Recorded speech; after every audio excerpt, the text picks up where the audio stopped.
Amy, welcome to the Female Startup Club podcast. Thank you for having me. I'm so honored to be here. This is so exciting. We made it happen. We made it happen. A couple of tech issues.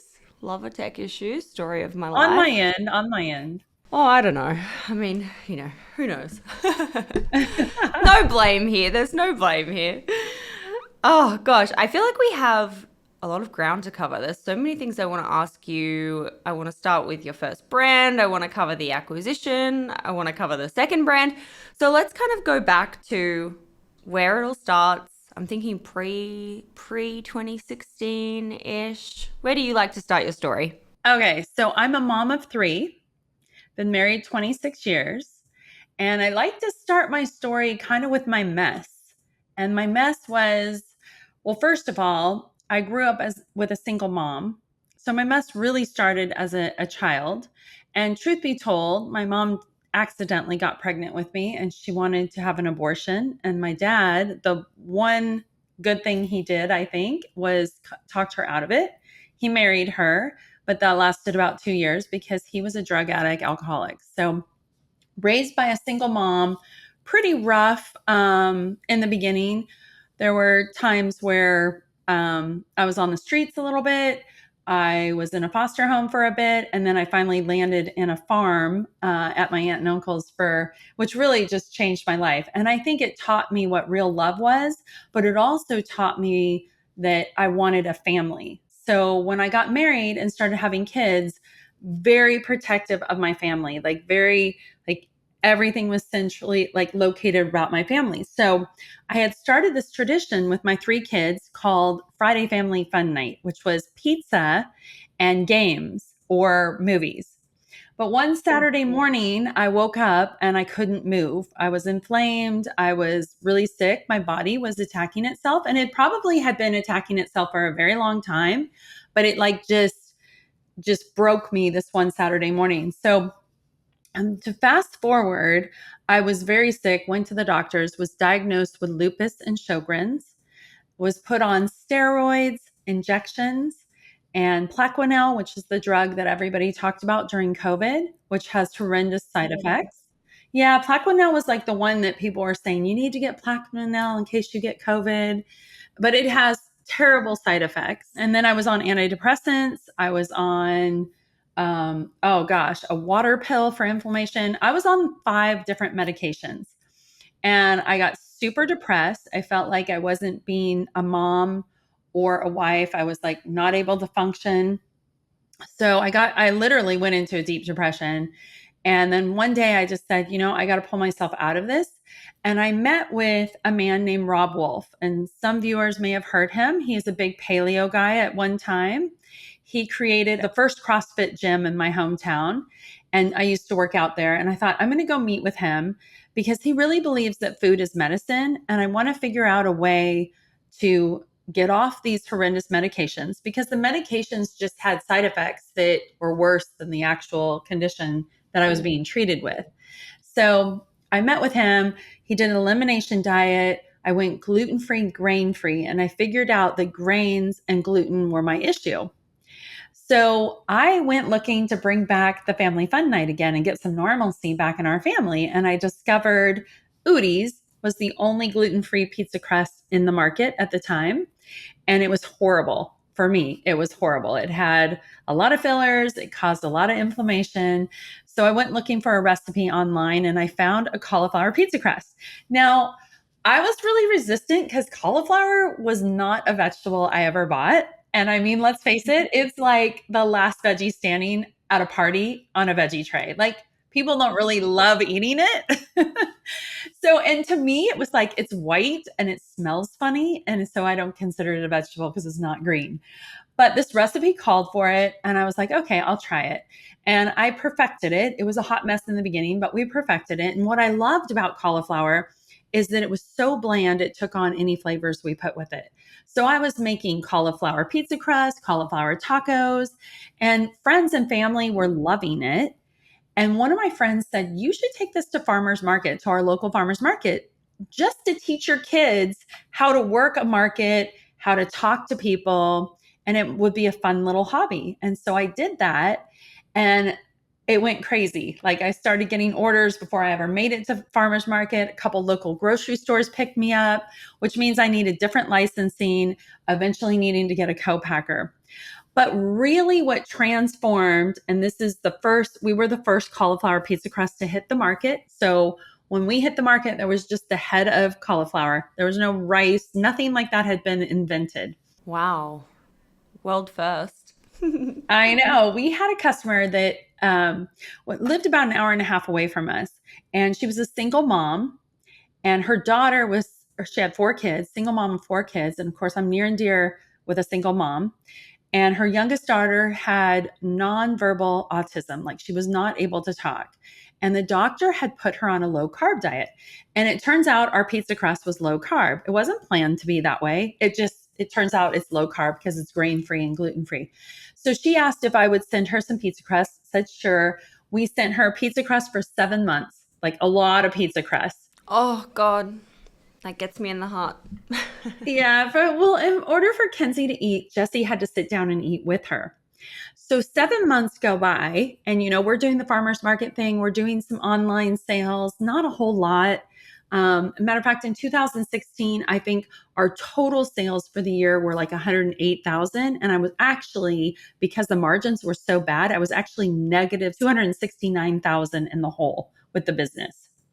So, anyways, Jessie asked me to come up and visit her. She said she had a surprise for me. So I said, sure. So I drove up there about an hour and a half. And when she opened the door, I about fell over because Jessie, because she had to sit and eat with Kenzie, had lost 90 pounds, which I know is not healthy in a 7 month period. But she had gone low carb, lost 90 pounds. And then Kenzie came up, gave me a big hug, and said, thank you for the pizza. And she was talking. And I was like, oh my gosh, like tears. It was like that moment. And so we took pictures and it was so exciting. But fast forward a couple months, I'm negative 269,000. I can't spend any more of our money. We were remodeling our house and I used our garage money. So we were building a garage, no garage. Garage is scrapped. See ya. Garage is scrapped to cauliflower. So I couldn't go into our retirement. So literally, I'm a pretty strong faith-based person. I'm literally in prayer. I'm looking at my husband who's sleeping, snoring, which by the way, his family's from New Zealand. So my kids have dual citizenships. I know there's a rival there, Australia and New Zealanders, but No, no. New Zealand's the best. So beautiful. we happened to be in New Zealand when I was praying in January of 2017, and I went to sleep.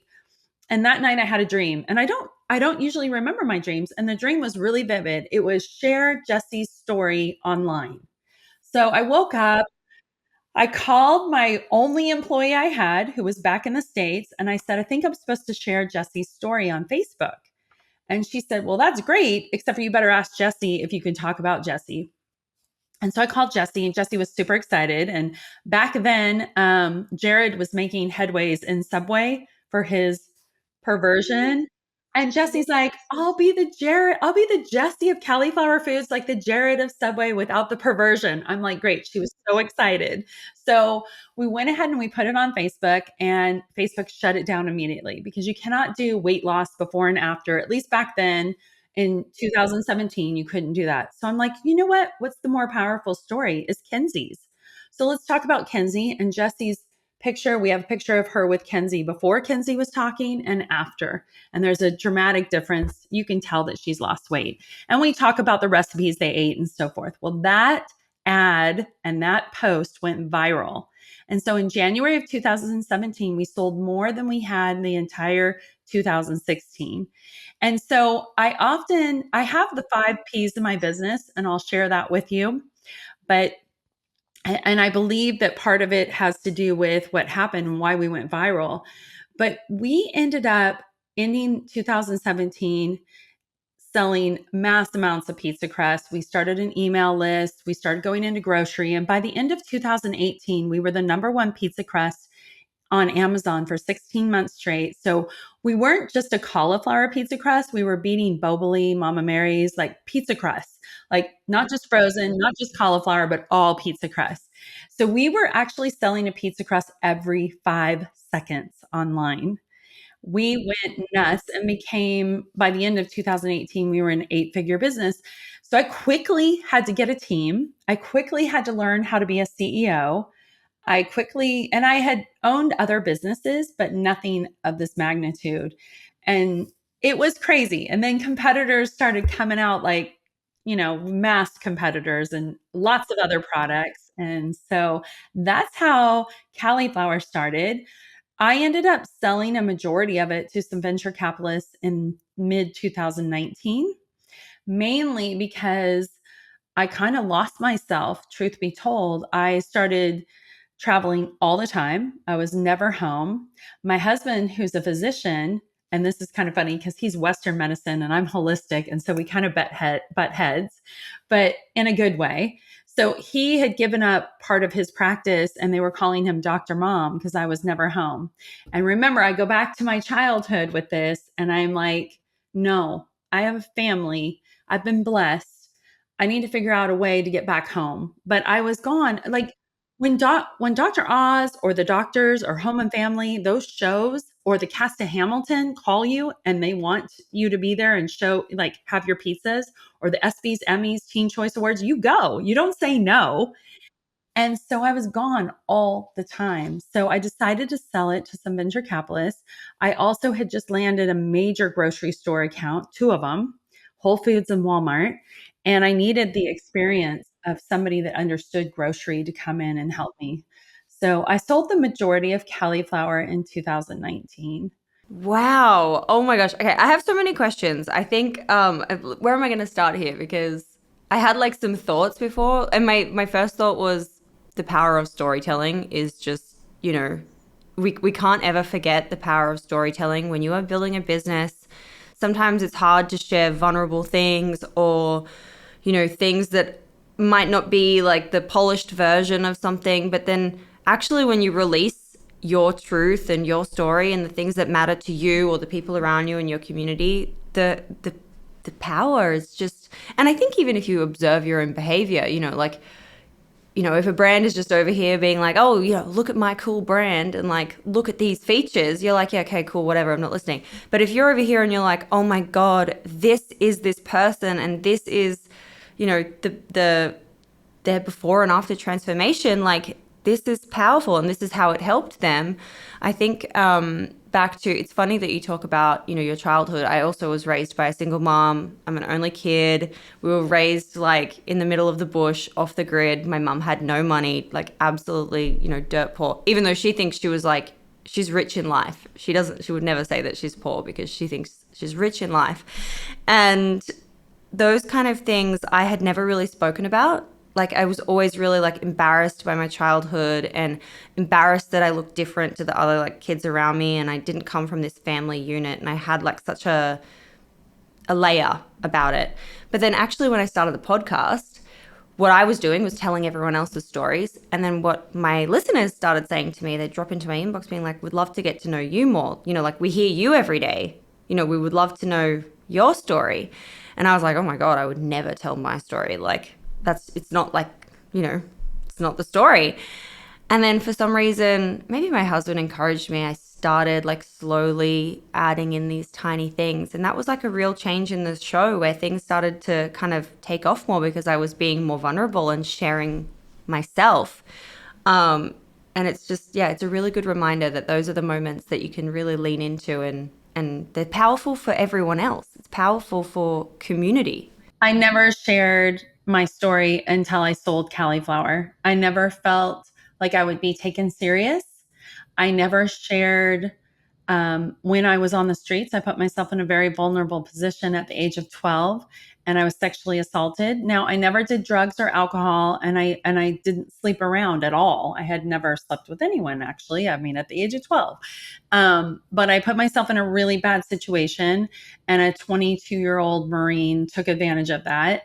And I never shared that with anybody until I was in a mastermind with 10 other women, and half of them had been sexually assaulted. And I felt the need to share.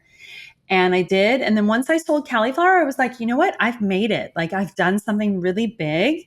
I've started a product that became $1 billion category. I'm not a billionaire, but I I wanted to share my story and my vulnerability because I knew that if half the room had been sexually assaulted, then there's a lot of women that have had that. Also, I wanted people to know I came from a poor place. I don't have some amazing education. I do have a college degree that I put myself through, but it's not at Harvard or anything fancy. It's at Chico State, which is nobody's ever heard of. I haven't heard of it. But I was able to do this business. And it's funny because I often say Google was where I got my MBA. And then Google invited us to be their pizza crust. And we actually went to San Francisco and we were in Google and we were doing the cauliflower pizza crust. And I'm like, wow, Google is how I learned how to do everything. And here I am. I'm their pizza crust for an alternative pizza crust of choice. So it's pretty amazing. I will tell you though, I have made so many mistakes. Oh my God, please tell us some. Yeah, I've made some big mistakes. Some things that I share now with people's audiences because I think there are things that everybody should be aware of. And some people are, but some people aren't. So some of the mistakes I made that were costly. For example, when I bought my domain name and I filed my trademark, but I had no money for a really good lawyer. So the lawyer I had did not advise me that I should file a word mark and then also a design mark. So my logo for Cali'Flour Foods had a cauliflower in the O. And a competitor came out that had a lot more money than I did. And she made her name very similar to mine, and her cauliflower was in her O. And tried to fight it, and there was nothing I could do because I'd never done my logo, my design mark. So I say, if you have a business that you think is going to do anything, A, hire a decent attorney, and B, make sure you file not just your trademark and own your domains. And ironically, I ended up buying a bunch of her domains because she didn't buy them on GoDaddy, and I went in and bought a bunch of them. And then I was driving, and this is very kind of shady actually, but it worked. And since we were first, I felt like I had, and a lot of confusion was happening, I felt like I had the right to do this.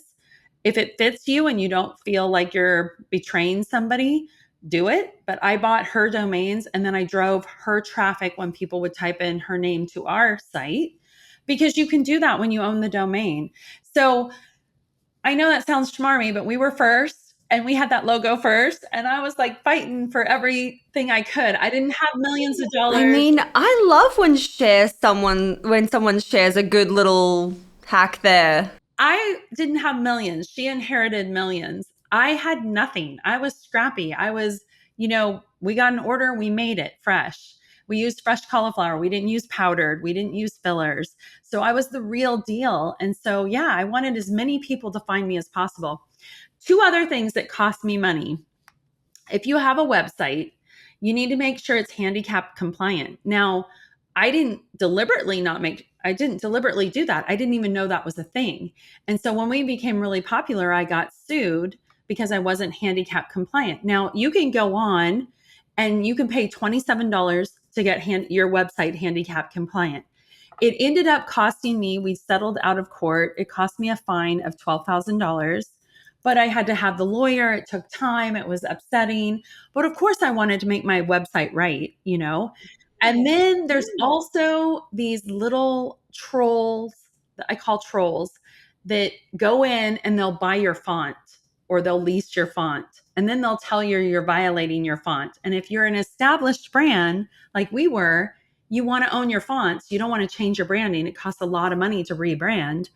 So that was an $18,000 fine because they went in and bought our fonts. And then they said we were violating by using their fonts. So make sure you buy your own fonts. I just, before I launched Soursop, I bought my fonts. I think they cost me $65.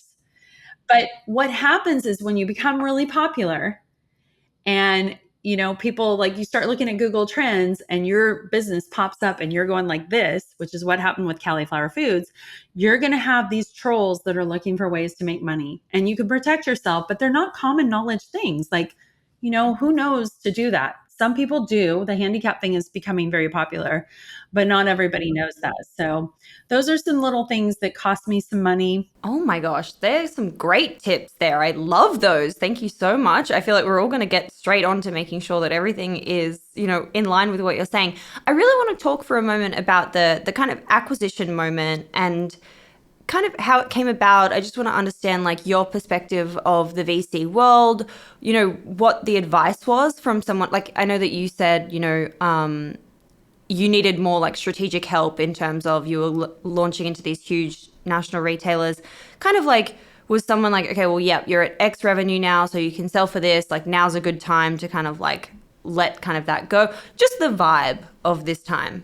So I had a few offers and I was kind of excited about that. But I mean, I also was like, wait, we have this phenomenal team. We're like one big family. We're crushing it. We're launching new products. We are winning awards. Our growth is massive month over month. Like, why would I sell? Like, I'm loving what I'm doing. But like I said, I wasn't around that much. And then, truth be told, what really made me sell was a fire hit Northern California and burned down a town. It's called the town of Paradise, which is called the Camp Fire. And that is where my mom, my stepdad, and my aunt lived. And while I wasn't like super close with them, they all landed in my house, which was about a half hour away. And the thing with them is their houses didn't actually burn, but they couldn't live in them. So they didn't get the insurance and they didn't have the money to relocate without being able to sell their house. And nobody's going to buy it when you have no water and no electricity. So I was like, well, if I sell a big chunk of it, and a lot of people are offering, they want it. And Nestle was kind of grooming me. And that was where I thought I was going to get a huge exit, was with Nestle. And that just wasn't in the cards. I mean, they brought me out. I talked to their team about customer service because I used to have more customer service people than I did sales reps because I believe the customer experience was the ultimate way to have a successful company and build community. So we have this whole Cali Cares community. But anyways, the fire hit, they're in my house. We've got these extra people, these extra pets. And my husband's like, what's going on? And my kids and everyone's routine is messed up. And I just thought, if I sell, I have the money to relocate everybody. And so that's what I did. I sold a portion. I didn't sell the entire thing. I sold a portion. I took money off the table. I was an 8-figure business. I should have had a 9-figure exit, but I really believe because I was a woman back in 2019 in the food space, with my growth and with our customer base, our email list, which they didn't appreciate the email significant of emails people do now. They didn't. I think they do now. The value in all of that was a 9-figure hands down, but I was dropped to an 8-figure, and I believe it was because of all of those reasons. And the other thing I did that I think is a huge mistake is I followed the money. Like, I wanted to help everybody relocate. I wanted to be like the hero in my family. Um, I had experienced such rejection as a child all my life. And I didn't learn that my mom tried to abort me until much later in life.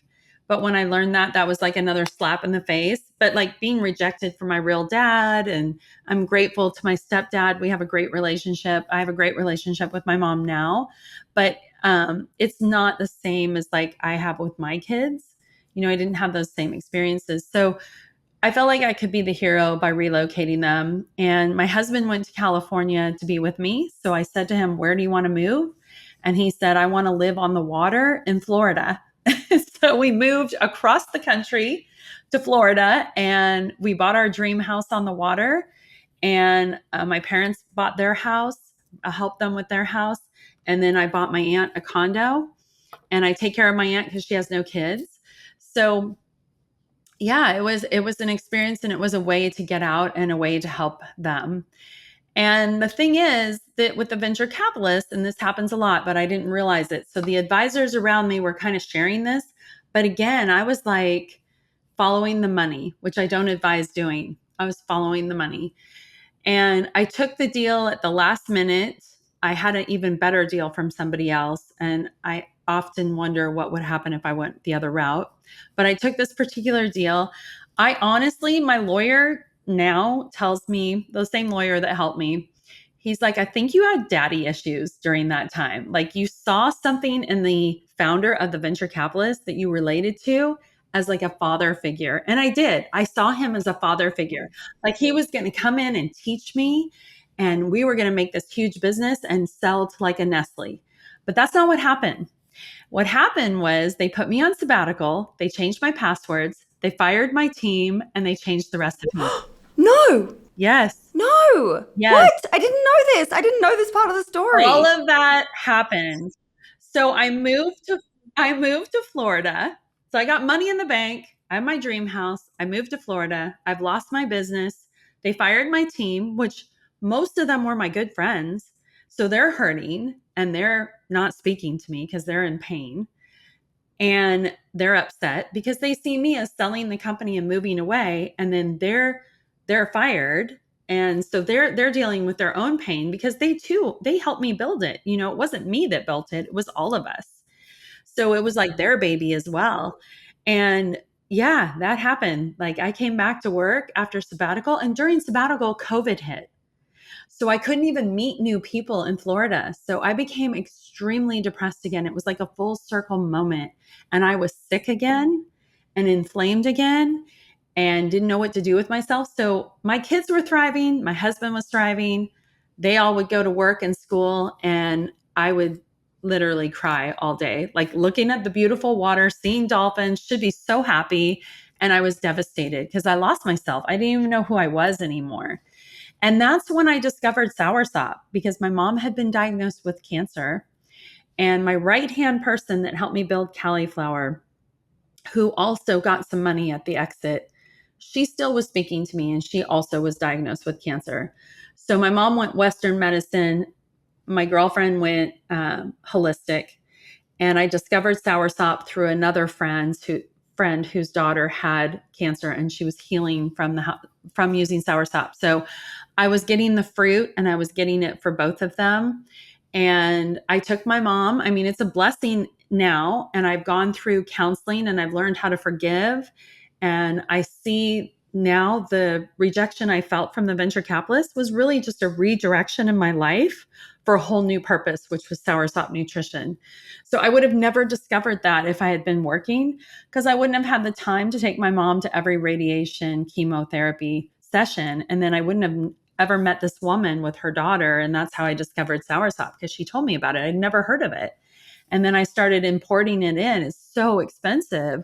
I'm like, there's got to be a way. The masses need this, because I started taking it and my inflammation levels, because I got sick again, I was inflamed again, and I started having to take steroids and Plaquenil again. It was like this full circle moment.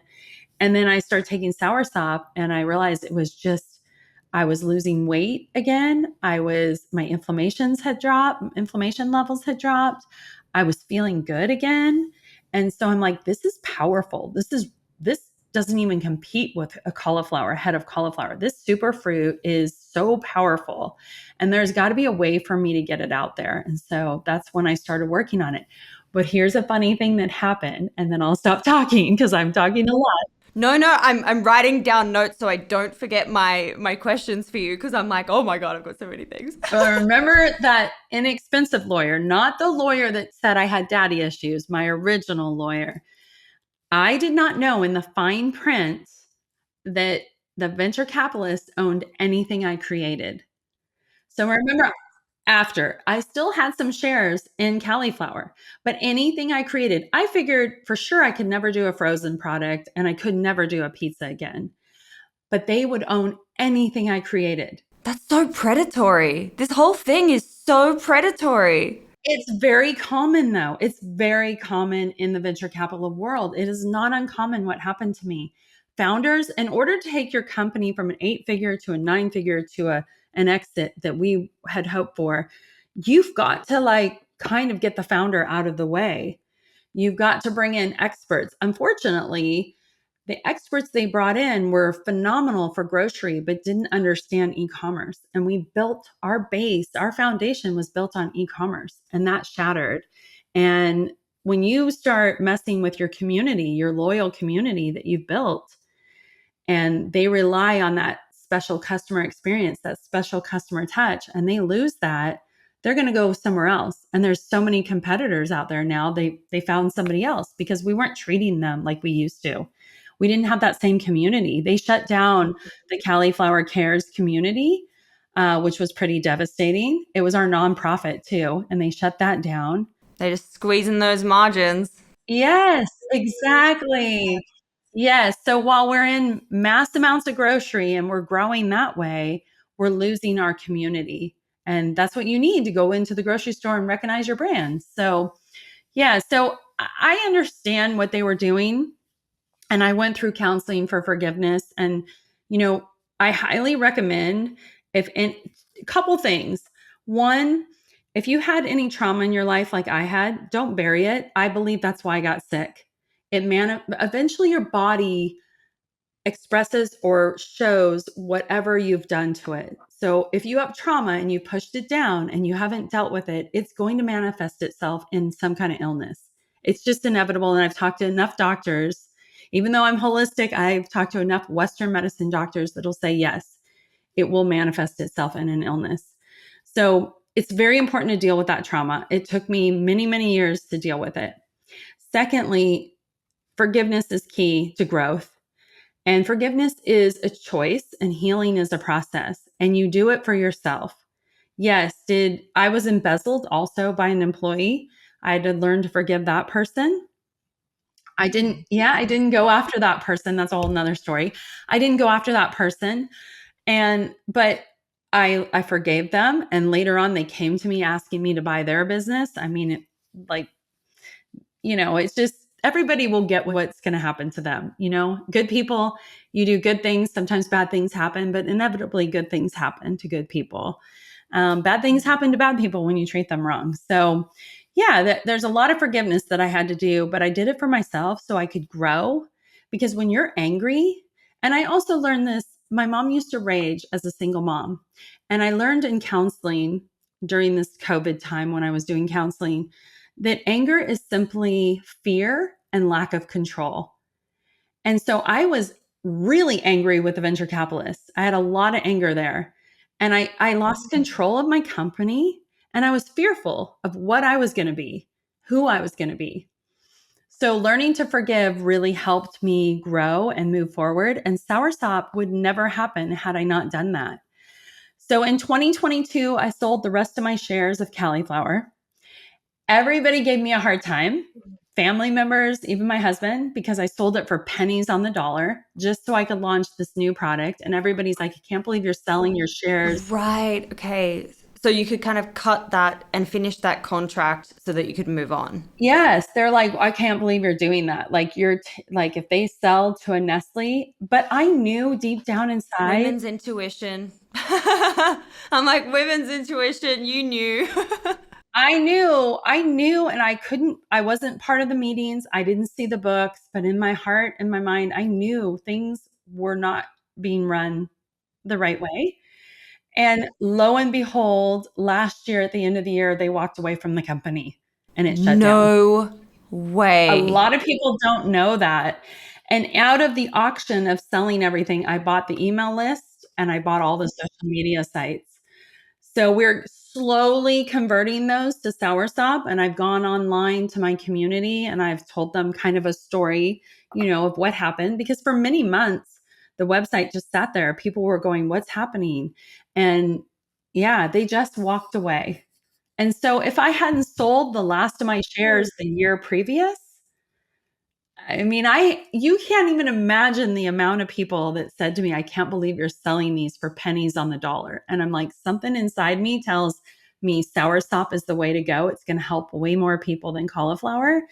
And cauliflower is great. And there's some great companies out there, but it is a fad like kale was, and it's slowly diminishing. People aren't buying cauliflower products like they were, but Soursop is here to stay. And we're doing a clinical trial and it's going to be here for the long term because it has amazing health benefits. And I think the reason why we don't see it right now is because, look, Western medicine wants to keep you sick. And the food industry, here's another tip for your audience. A lot of people know this, but many don't. The FDA allows a 20% variance in the United States on labels. So you could have 20% more sugar in your product and not show it on your label. You can have 20% more hydrogenated oil, or those flours that Australia doesn't even allow in their country, nor does Europeans allow in their country. We can have 20% more of that and not show it on the label. Yes, the FDA gives you a 20% variance. And I know for a fact that people take advantage of that. So when you're reading labels, and it's important to read labels, just note that it could have 20% more of those bad ingredients that you don't want in there. Oh my God, you know how you were saying like for you, you had like a Google MBA? I feel like I've had an Amy MBA. I've learned more in the last 35 minutes than I have in a long time. What the hell? You've dropped so many like bombs over here that I'm like, oh my God, I've got a million questions that I've written down that I want to go through. Well, I don't want to be negative though. I don't want to be negative. No, but these are so like, this is stuff you would never find online. You wouldn't find this on Google. You just wouldn't. Unless someone tells you, you wouldn't know. This is crazy. Well, I don't want to sound negative. I'm blessed beyond, and I am grateful to those venture capitalists. They gave me my life back. I also think as well, like going through that journey with the VC kind of side of things, you know, and then wanting to sell the shares, it's like, yeah, well, like that was a chapter, end of an era. Like you don't want to look back, you want to look forward. You want to get into the new thing where you can like have the good vibes and the good energy again. So, okay, I want to just quickly rattle off some questions that I had for you because before we move like now into like the Soursop Nutrition, which I'm really excited about, I just want to understand like a few things. Number one was, well, this is just more out of curiosity. When this whole thing went down with this guy, did you talk to him after? Like, was there any contact? Like, was he just like, oh yeah, sorry, see ya, this is just business? Or like you just never spoke to him again? The guy that embezzled from me? No, the VC guy that locked you out of the past, like that I looked up to as a father. sold you this vision and then was just like, see ya. No, there were many conversations that we had. Yeah. People are so weird. We still had a lot of conversations. I fought for a long time to try to get them to understand what we built because I knew it was not working. And yeah, they definitely weren't open to listening or learning from me. And at some point, you got to be a team player and you got to try to work with them because I still was the founder and the face of the brand. But it was a very difficult situation. It wasn't warm and fuzzy. No. Got it. And you know how you were saying like at that time they weren't interested in like the email list and they weren't like interested in these things that maybe today they would realize the value of that. What were they interested in? Like what were people coming to you with these offers? Margins. Everything was margins. Everything was margins. It wasn't quality. It was quantity. It was margins. What grocery store could we pay to get into? I mean, again, I wasn't in a lot of those really strategic meetings, unfortunately. I was told, go be the face of the brand and like make a video, that kind of thing. And so I was making food videos and I was trying my hardest to connect with an audience that I had no access to. Like I didn't have the passwords anymore for social media. I couldn't write my own email. They were putting out emails with my name on it though, which I really fought hard against because the voice wasn't mine. And so I didn't align with them. By the way, I have a real quick another business tip that I've learned with Soursop and having your voice. Since it's the AI, like people are using AI and ChatGPT, we hired this guy to write emails using my voice. So I would meet with him. But it turns out that one of our customers said, hey, you're not really writing these emails. And I said, no, actually, we have this guy, but I am behind the scenes writing the email. And she's like, no, ChatGPT is writing your emails. I put it in this app and it says it's not human, it's ChatGPT. Well, I was mortified because we're paying this guy to take my voice and then copyright it, right? Here's what I want to say and copyright it. Well, he was just having ChatGPT write it. So I learned at a conference in AI that if you want AI to write your emails, that's okay, but have it be your voice and how that you can have your email go into an app and have it say human when you've used ChatGPT. This is how you do it. You go on ChatGPT, you tell them about your business, and then you ask them to ask you 25 questions. And then ChatGPT gives you 25 questions. A lot of people are talking about doing this, but there is a key to it. So answer all those questions as authentically as you can, at least a minimum of 25. It's better if you can do more. The key is you've got to go back to that same page. So yes, AI knows about you now, but if you start a new page, it knows about you, but it doesn't know your voice enough to plug into the app to make it seem human. You got to go back to the original page where you answered the questions to write your emails. So that will take it and it'll be your voice. And basically, it's using your answers, but it's expediting it. And if you put it into the app, it'll say human. You know what I actually also do with that? So I always get ChatGPT to ask me the questions to like then formulate like whatever it is that I'm doing. But I actually make sure that I do it on a voice note reply so that I can give a lot of context and a lot of information. Because if you're typing it, you might be like, oh, like it'll ask you a question like, tell me what your business is. And you might be like, oh yeah, cool, one or two sentences, fine. But if you kind of like get into a little bit of a conversation vibe and you just like record it, you kind of like put things in that you probably wouldn't have put in if you were hand typing it. So I think it's so really smart. good to voice memo it. Yeah, it's really good. All right, I'm going to test that. I am going to test that. Thank you for that tip. You mentioned that when the kind of business closed down, you at auction were able to rebuy some of these assets. Talk to me about this. I've never talked to anyone about this. I'm super interested to understand how these things happen. So what happened was, as soon as I learned that they were going to shut down and walk away, I immediately found out who was in charge of liquidating. And literally the venture capitalists walked away. They left everything. We owned our own manufacturing plant. They left all the employees, all the product. They just walked away. Legally, I don't know how that happened. I don't know how they can get away with that. But again, I didn't own it. I wasn't a part of it. And it's funny because I'm today and Soursop also are getting bills from people they owe money to. And I'm like, sorry, I sold my shares in November of 2022, a year before. And even before that, I had nothing, like I have not been strategically a part of the company since January of 2020. So I can't pay you anything because I don't even know who you are. So what I did was I found out who was liquidating.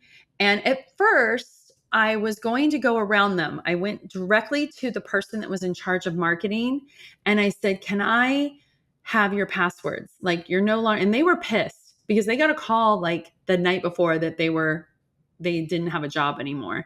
So I was like, "Can I get your passwords?" And they're like, "Sure." And they gave me the passwords and I went in there and I changed their name to my name. And I was like, "Okay, but this doesn't feel right. Like I don't know if whoever's liquidating it sees the value in what all this is, but I wanted my original email list.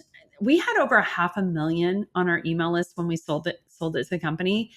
And I can honestly say that maybe we're rewarming it. We're at like 50,000 now. I mean, they really just dropped the ball on email. I can remember asking the marketing person what our open rates were. And he's like, "I don't look at that." And I was just like, "Are you kidding? We used to do $6 million on email. You own that list. Like that's an asset. Like nobody can take that away from you. I can't believe you're not grooming it." But yeah. And then I would get things like, "Oh, buyers don't look at social media." Well, that's not true. There's a whole new group of That's buyers. not true. Yeah, even like Walmart got rid of all their old buyers and hired like nutritionists and stuff, and they look at social media, they look at Of influencers. course. They're looking at those viral videos. Yeah, so I found out who was liquidating, and it didn't feel right to take it over without doing it properly because I didn't know if they would put a value on it, and they did. They put a value And you on don't it. want to get into like a legal battle. Exactly. I wanted to own it free and clear. So I said, what's happening to the email list? What's happening to Facebook? We had built a really strong Facebook community. It wasn't so strong anymore. What's happening to Instagram and TikTok and Pinterest? And he's like, "Well, we're more concerned about the equipment and liquidating all that and getting as many people paid as possible." I said, "Well, I want first right of refusal on all of that. And you tell me a price today and we'll lock it in. Like I'll do it today. Or you can take it to auction, but I'll do it today." And so we agreed on a price that day. I put it in writing with my attorney. They took it to their attorneys.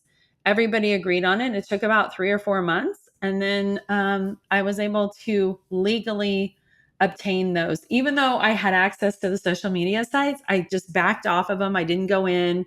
And then when they gave me the passwords, which I already had, I legally did all the changes then and there. And so now we have them.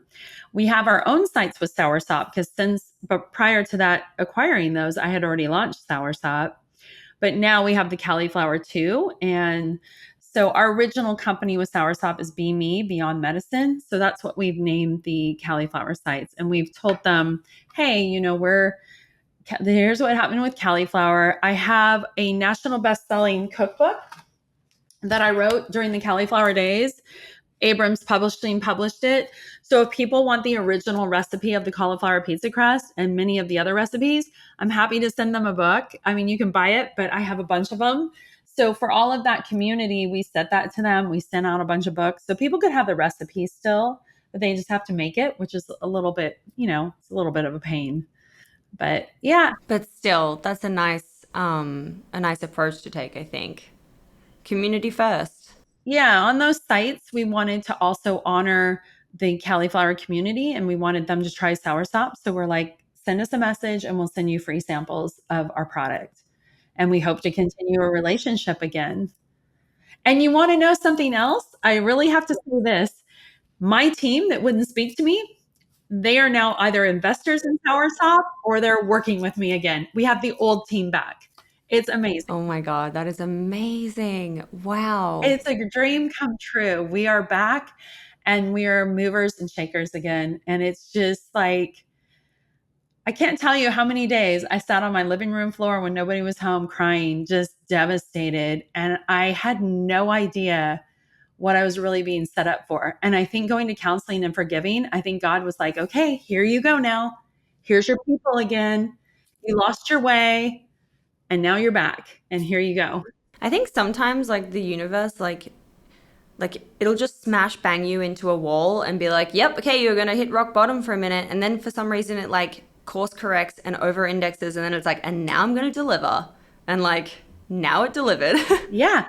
And whether it's God or the universe, whatever it is, I also think it's the momentum and the power you put in to, I really believe your business grows as you grow. So I needed some serious growth. I lacked emotional intelligence with the venture capitalists. I mean, my emotional intelligence went out the window. And I've seen a couple posts, and this is so true, where it's like, if you don't have strong emotional intelligence and you can't learn how to react appropriately and you overreact, and get angry and yell or whatever, when you're in a real crisis, how are you going to handle things? And that's exactly what happened. I lacked emotional intelligence. So how was I ever going to run another company until I forgave, moved on, got rid of that anger, and learned breath work and got healed from the inside out again in a much different way. Oh my God, I love that. Okay, let's talk about Soursop because I have a million questions. First of all, just a really quick one. Soursop Nutrition. Was it strategic to call it the keywords for SEO? Okay, so for SEO, yes. For exit, terrible idea. So funny because we were at an event and my financial advisors that helped me put together the deck for exiting, because you need a really strong deck and you need to know your numbers and everything. They saw us at the booth and they said, I can't believe Amy is doing this again. I can't believe she locked herself into an ingredient again. We really fought that with cauliflower and it hurt her valuation. And my team's like, oh yeah, this is temporary. So it's Be Me, Beyond Medicine. Be Me is about getting back to your normal self again. The Beyond Medicine is just part of the trademark, part of the legal name, but Be Me is the real branding name. Like, let's get back to ourselves in the most natural way we possibly can. And so Be Me is doing business as Soursop, but it's temporary. Like Be Me is out there, but Soursop is out there. Soursop is to teach people what is Soursop? And when they start Googling it, we pop up. So it's definitely strategic. We definitely talk about Be Me. We were just in Times Square on a big billboard. It was so cool. And it was all Be Me. No way. That is so cool. Yeah, it was all about Be Me and it showed different people. And then it showed the Soursop products. So you will see that transition. We launch our new skincare line this fall. It's all Be Me. It's not, it has the ingredient Soursop in it. but people will know by then what soursop is. So I'm not locking myself into an ingredient because that is not something you want to do. If you're planning to exit, you don't want to do that. It'll hurt you. I mean, this is where we learn from the mistakes and the vulnerability to share, basically. Yep. People say you never learn from your successes, you learn from your failures. So failure can be a really good thing. And as a parent, it's really important for you to let your kids fail. They like to not protect them, not be a helicopter parent, not be the parent that gives everybody a trophy. Like teach them not to have them have the experience you and I did as a child, maybe, a little bit more of the blessings there to make it a little easier, but also, teaching them to learn how to conquer failure at a younger age is going to set them up for success big time. Because if you can imagine, when I went out to sell the cauliflower pizza crust to distributors, I got no constantly. Nobody's going to buy a cauliflower pizza crust because remember, nothing was out there but the head of cauliflower. And I remember getting no over and over and over. And I was just like, okay, no is just next opportunity. They just need to taste it, or they just need to see these letters I'm getting from my community of how diabetics can eat pizza again. And people are, able to eat pizza that couldn't. Like they just need to see the vision that they can't see because they're 9-to-5 jobbers and they're not entrepreneurs. They need to see my vision. So I need to present it in a different way. It's just a different opportunity. That's how I thought of my no's, but I got a lot of no's, a lot. What do you think your like superpower and zone of genius is? Like, what is the thing that you're like, oh yeah, like this time around, second time around, I'm back at it. You know what? Every single round, and I have a business before Cali'Flour, every round, I think what I'm really good at is finding the white space, meaning finding something that doesn't exist that is a need out there. And usually I'm serving the person I once was to find that, which is great. So if you are passionate about who you are and what you've gone through, serving the person you once were is your audience. If you can create products that help you have an easier life, then like it's gold. And so there was no cauliflower pizza crust. And so we did that. We were the first soursop gummies, the first soursop shake to hit the market. There's tons of them now. And that's exactly what happened with cauliflower. Prior to that, I took medical lasers that didn't exist and brought them into New Zealand. Bought 3 medical lasers that were created in the United States for onychomycosis, which is a toenail fungus. But New Zealanders, Kiwis are outdoorsy people. There was a lot of toenail fungus. I saw it when I was visiting my husband's family. And a friend of mine was an entrepreneur and he developed these lasers. And I'm really for natural, like food is medicine, anything natural. And while a laser isn't supernatural, the medicine you take for onychomycosis, and by the way, I've never had toenail fungus ever in my life, and I never will. But I knew a lot of people that did. And we had family members that did. And I knew that the medicine that is prescribed for that has terrible side effects. Like most people can't take it. And there was nothing on the market. So we brought these medical lasers in. Do you know, I cold called podiatrists from the United States. I'd get up at 3:00 in the morning because of the time change. And I would cold call podiatrists until I found somebody that took me in. And I partnered with a podiatrist in New Zealand who owned 10 clinics. And I brought over 2 lasers for the North Island and 1 for the South Island. And that was like, I already had sales experience, but that was like the ultimate sales. Like I'm cold calling from the United States. I am in awe. I am in awe. What a skill to have, as in like seeing the white space and regardless of the product or the industry necessarily, just going for it. I'm like, wow, I need to take a lesson out of your book. Well, you see a need and you know it can help people. You got to know for sure 100% it can help people. And it's not as easy as I make it sound. Like I often talk about the 5 P's of my business. So one is passion. You got to be passionate. There are people out there in the business world that are super successful that are in my world that say passion shouldn't exist when you buy a business. And I don't believe that. I believe you need to be passionate about it for some reason. Like if it's placing lasers in New Zealand because you know family members of yours have this toenail fungus and they're embarrassed to have sandals on, and New Zealand's such an outdoorsy place. maybe you can help them because you've got this knowledge and this technology at your hands that somebody created that and it works. So, I mean, that's kind of where it started. And I even had a business prior to that, but that filled a need. And it was with my kids when they were little and I was a stay-at-home mom. But you have to be resilient too. And so another P of my business is perseverance. So there's a lot of highs and a lot of lows and not a lot in the middle. So when you're in a real low, what are you going to do to keep going? What's going to prevent you from shutting it down? Because you only fail when you quit, right? You might have little failures that are lessons, but you fail when you quit. So I've never been a quitter. I've always gone to the end. So perseverance, what kept me going with Cali'Flour was the letters I got from the community, the diabetics. I mean, there's kids with type 2 diabetes in the United States now because of our food industry, and they were able to eat pizza again. A product, whether you're a coach or whether you have a product-based business, your product needs to be very authentic and very true to yourself. And I've said this multiple times on this podcast, but serving the person you once were is a way to start. So everybody has something that has helped them in some way. And so maybe even with coaching, just be super authentic. Don't do what I did at the end and follow money. Like, be authentic, the money will come. And so the other thing I say is people. Surround yourself with like-minded people, but also people that have done it bigger and better. And don't be afraid to ask for help, because I used to be terrified of asking anybody for help in the food industry. I'd go to these big food shows and I'd be afraid to even talk to anybody. Sometimes I'd go hide in the bathroom because I was afraid I didn't know enough. And the limelight was on me because we were the first cauliflower pizza. So I'm like, when people started using acronyms, oh my gosh, I was a hot mess. I'm like in the bathroom Googling, what does this mean? And they're like basic acronyms that I didn't know it. Matter of fact, one of the guys that ended up being on our board of directors and was a mentor to me, when I first met him, he started talking to me and I got really nervous. And I said, oh, I've got to go. And I ran to the bathroom. Later, he told me he thought I was stuck up.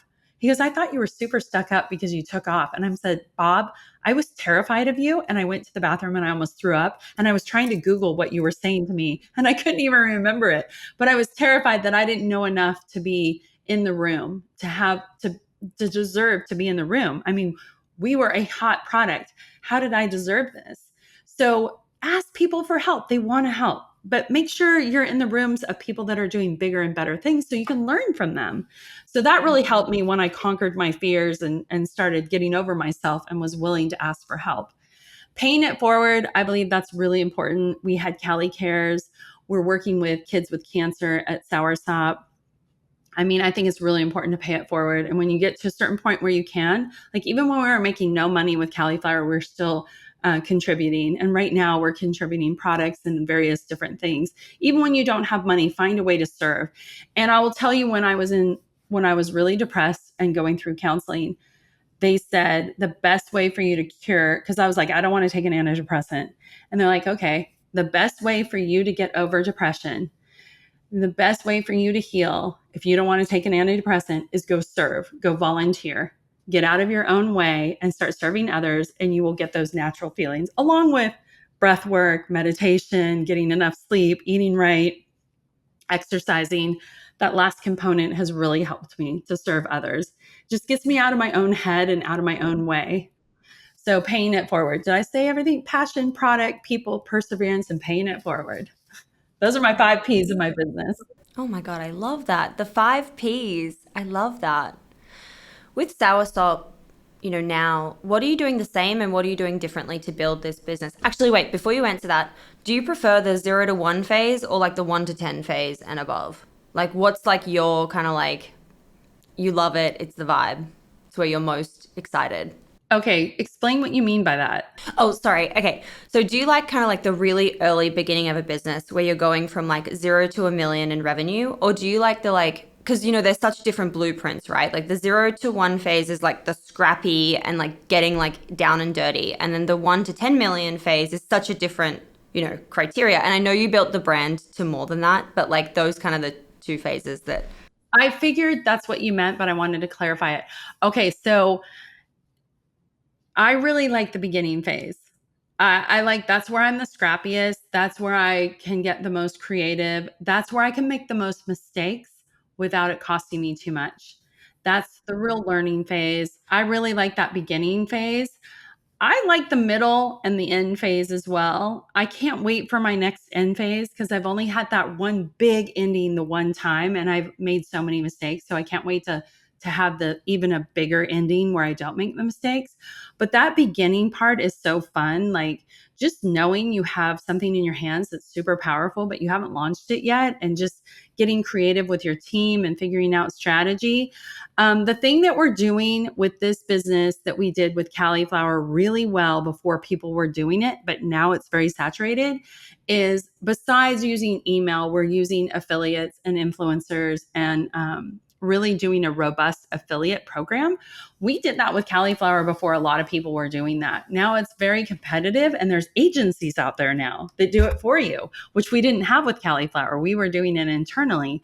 So it's kind of fun now, and we're going back to some of our old influencers.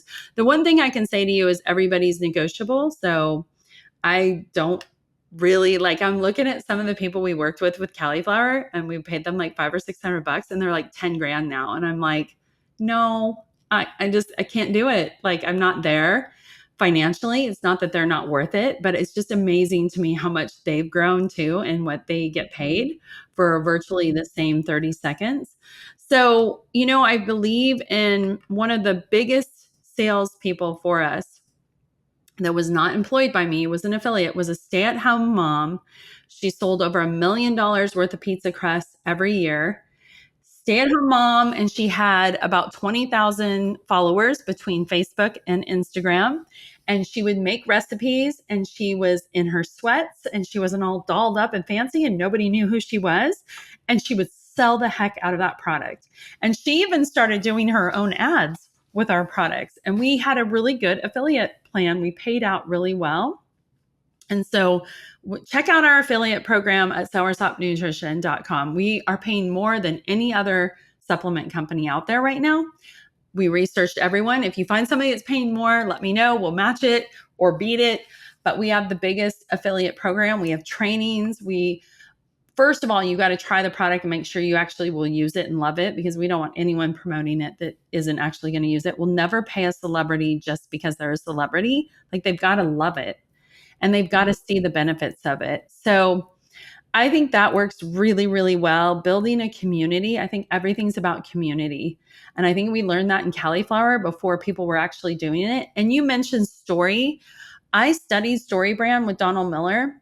I took my whole team there. We learned story brand in Nashville, Tennessee. You don't have to go to that extreme, but study story in the proper way. And you gave a great version of it. A lot of people are like vomiting about their product. Oh, it does this, this, and this. No, use your customers' testimonials to talk about your product. Use a third party and use like real life circumstances about your product, not just all of the featured benefits. Absolutely. Absolutely.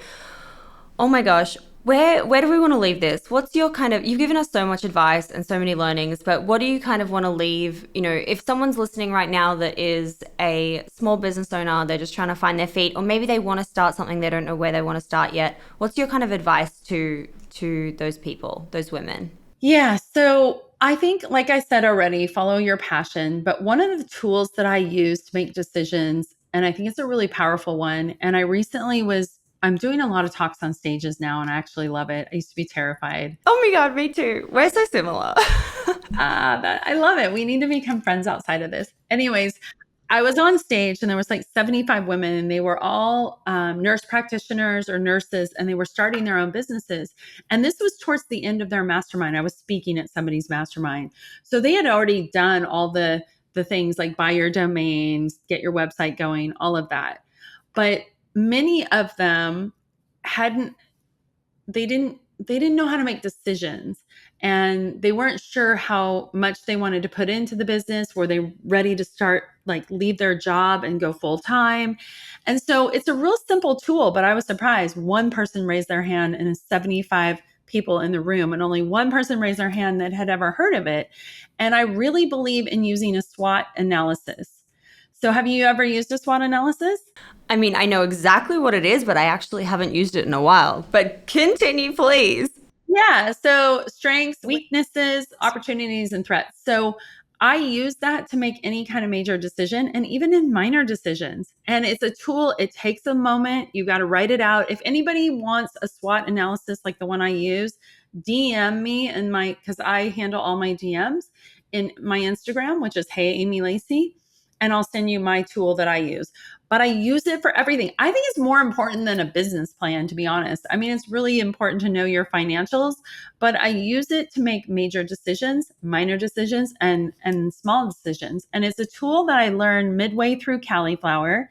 So I didn't use it in the beginning of Cauliflower, and I didn't use it in my two previous businesses, but it really helps me, and it has helped me so much with Soursop. So I think it's critical, and it can help you in your personal life as well. I love this. I'm definitely going to follow you up for that. We will also link it in the show notes. We wrap up every episode with a series of 6 quick questions, and some of them you might have already answered, but some of them you might not have. So, question number 1, what's your why? Why do you wake up every day and continue to build these amazing businesses? My why is definitely paying it forward and helping people, because I just feel like I have hit a rock bottom that's lower than most people have ever hit in my life a couple times. And I think if I can help somebody, it's just very powerful. I want to leave a legacy beyond just a legacy for my children. I want to leave a legacy in the world. So it sounds silly, but I'm on a mission, definitely. I love that. I love that. Question number 2, what has been out of either business? What's been your favorite marketing moment so far? Oh, hands down. I love the moment where I learned about story and how powerful it could be. And a second quick little tip, I listen to podcasts all the time. And I was listening to, we had not started an email list, and I was listening to Jeff Walker's The Power of Email. And that night we wrote our first email. And the next morning, my phone used to ching. It used to go cha-ching every time I would sell a pizza on Shopify. And that next morning, we were driving to the Bay Area for my son's lacrosse game. And my husband's like, "What is that noise?" And I look at my phone, and it is going cha-ching, cha-ching, cha-ching. I sold $85,000 in pizza off the email list, the very first email I ever sent. Now, email has changed. You got to warm it. You got to get people accepting you. All of that has changed. Back then, you could just write an email. But I learned that just from listening to a podcast, applying the technique he gave.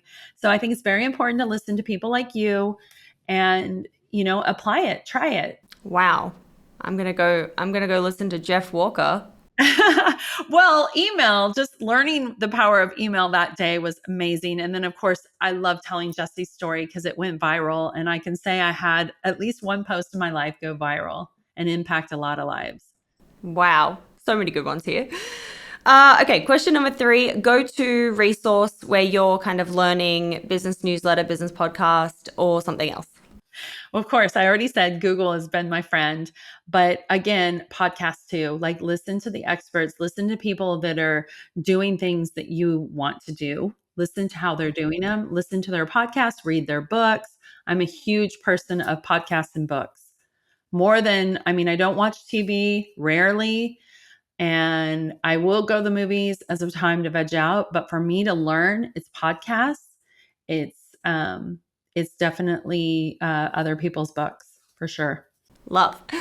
Question number 4 is, how do you win the day? Do you have any rituals that are keeping you happy and motivated and feeling successful? So I might be a little different than some of the audience members, but I'm definitely, I'm very faith based. So I lean into my faith, and that's how I start the day, and that's how I end the day. And I'm really big into gratitude. And I know a lot of people say gratitude's overused, but if I can start my day in a positive mindset and be grateful for somebody or for what I have, it really sets the tone for the day.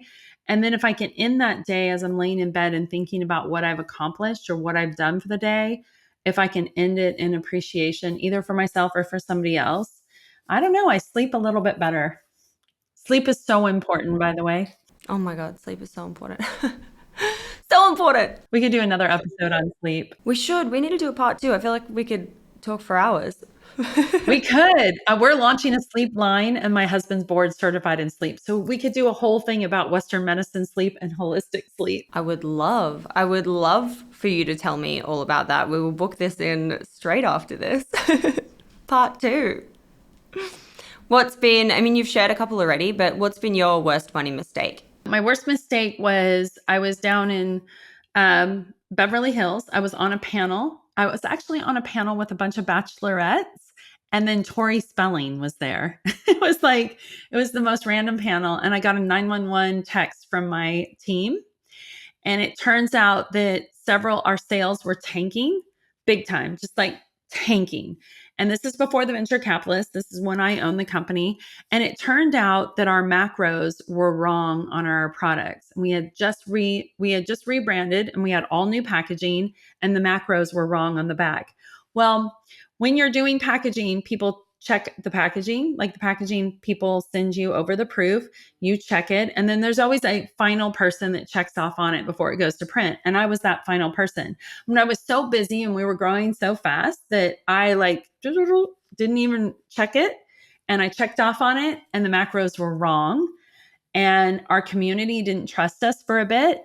And so my team was like, look, we need to blame the packaging company, because nobody knows who the packaging company is. We just need to say they made a mistake, and then we need to print some stickers up and cover it and apologize.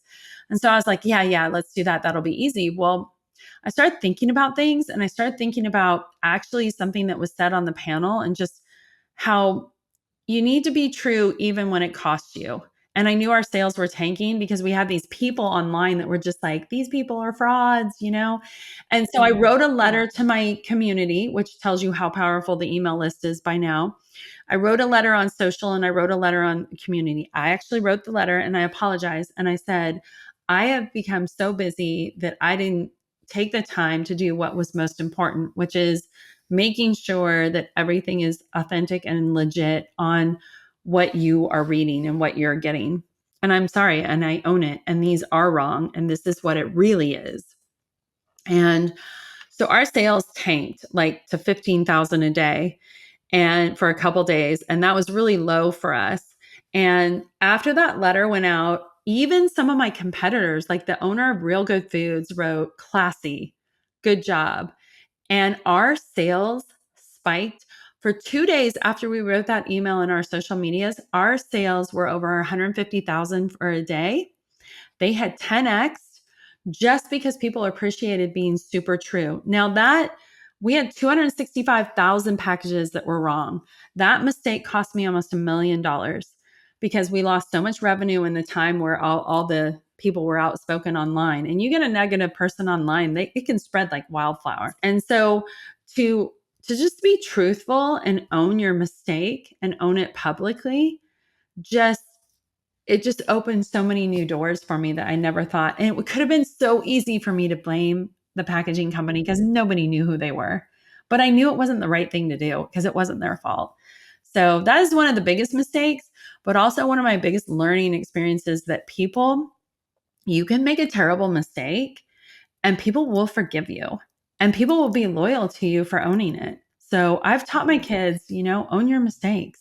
You make a big mistake, don't lie about it, own it. Yep. And also, yeah, just apologize when an apology is needed. Because people, often it is just the apology and owning it that then triggers forgiveness. Whereas if you don't, then it festers. Oh, yeah. All right, last question. You've given so many already, but do you just have a crazy story to finish on? Good or bad? Oh, goodness. Crazy story. Okay. I think one of the highlights for me was we got this call. Okay, we launched an Instagram. I didn't even know what Instagram was. So we hired this young girl. She's like, you need an Instagram. Funny thing, I didn't have my own personal Instagram, and the publisher's like, we won't publish your book unless you have an Instagram. Anyways, she comes in and she creates Cali'Flour's Instagram. And within 6 months of us having an Instagram, I get a call. And I don't know how he got my number, but he's like, hey, and he said his name. I'm not going to say what his name is right now, but he said his name, and he's like, I'm playing. I just want to let you know, I just want to thank you. I've been eating your pizza crust. I've lost 27 pounds. I'm playing I'm playing in New York the cast of Hamilton, the character Burr. I'm not the original cast. I'm the second cast that replaced the original cast. If ever you're in New York, let me know. We'd love to get you tickets. We're just so grateful to your product. And I'm so grateful because if I hadn't lost the weight, I couldn't have gotten this gig. Well, hello. I'm like, team, pack your bags. We're going to New York. So I call him back and I say, I'm so grateful. Let me send you a bunch of product. By now we're using air fryers. So I'm like, hey, you need an air fryer. Let's make your life so much easier. And we end up going out to New York. They get us backstage passes. John Travolta and Kelly Preston were there. They were backstage. And the cool thing is they've got this big thing in New York and in the backstage. It's a picture of Hamilton and all the celebrities sign it. And so the cast was over there talking to John Travolta and Kelly Preston. They introduced us, but then the cast like left John and Kelly and came and hung with all of us. And I brought my whole team. I'm like, we're getting tickets to Hamilton. We're going backstage. Like, we're going to do this. We became really good friends with the cast of Hamilton, and we ended up touring with them and throwing pizza parties for them. We went to Portland, Oregon, San Francisco. So we would go, we would watch the show, and we would throw pizza parties afterwards. That cast, that second cast to the original cast, and the creator of Hamilton, the story, super cool people, down to earth, so easygoing. I have all these videos with them, just very cool people. So I'd say that's one of the most awesome moments ever, is just touring with the cast of Hamilton and like throwing pizza parties for them. It was so fun. I reckon that's the craziest story I've had for that answer. Thank you. Very crazy. So, moral of the story, I am in charge of my own DMs. I will not let anybody handle them. And anybody that's anybody doesn't handle their DMs anymore. Not that I'm somebody, but I would have missed that opportunity. So I will never miss an opportunity again. So if somebody DMs me, I'm answering it. Oh my gosh, I love that. Amy, you are a blast. I can't wait to do a part two. Thank you so much for sharing so much of your story and, with so much depth. I'm so grateful. Thank you so much. I'm so grateful to be here, and let's do a part two. And yeah, I love this. And thank you for your grace, because when I met you in the hotel room, it wasn't working, and now it is.